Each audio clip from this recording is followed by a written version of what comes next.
Travis Wayne Goodsell. I miss the day when my memes were all over Google search. Church was not too happy and shut me down. In the movie series John Wick, there is an explanation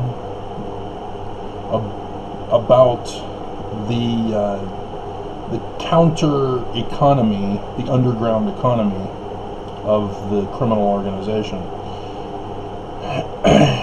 It's set up so that if you're an assassin, you get rewarded, you get the contracted amount for fulfilling the contract, and then you use that money for future contracts as you give a coin or a certain number of coins, depending on the project that's involved, to those who are set up in place to assist you, whether it's purchasing of weapons or bulletproof suits or whatever service is rendered. And they then use those coins to resupply their stock for the next time they come by. That's the counter economy, the underground economy of this system, this criminal organization.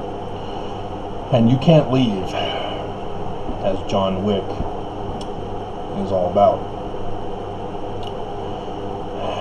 And so, as Mormons, born and raised in the Church of Jesus Christ of Latter-day Saints, it was Brigham Young who started tithing as a criminal operation, forcing Mormons to be a full tithe payer. And I don't think I did that research yet, but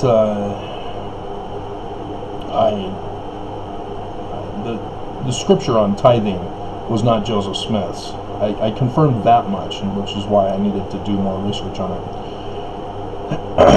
Joseph Smith never implemented tithing, and so the tithing section seems fraudulent, like 116 about Adam-on-Diamond, which was actually the headquarters for the Danites. And you had to be a full tithe payer in order to be sealed and go through Brigham Young's created endowment ceremony in the Nauvoo Temple,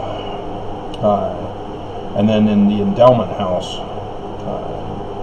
So that was a little uncomfortable, or not the endowment house, the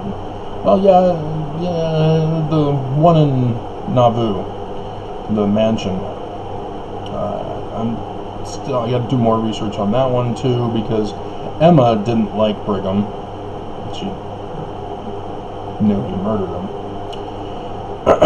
But the two were held in the same home, which is why it was a mansion. And so that tradition of being forced to pay tithing as a Mormon expanded as Brigham Young incorporated it with his perpetual immigration fund, that converts who were poor were brought over to be slaves under Brigham Young to pay it back, and then converts from Europe so that they could do battle against the United States, who took away Brigham Young's kingdom. And the United States shut down the church with the Edmunds-Tucker Act, doing away with their tithing fraud. But they continued to maintain the tithing protection racket, as we now call it, despite no longer being involved with the perpetual immigration fund. So yes, when Hinckley brought out the perpetual education fund and gaslit us about the perpetual immigration fund, the church is back again, doing all their operations that Brigham Young was involved with to the infinity degree. Infinity Wars.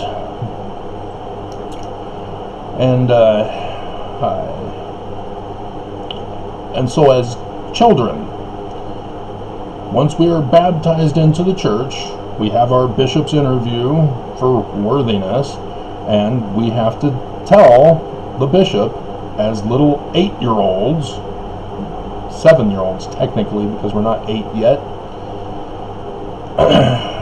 that we're paying a full tithing or will pay a full tithing.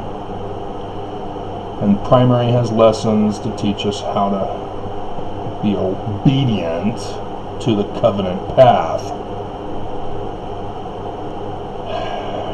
Tithing is the underground counter economy that the church is using, exactly like John Wick, because it's all based on loyalty.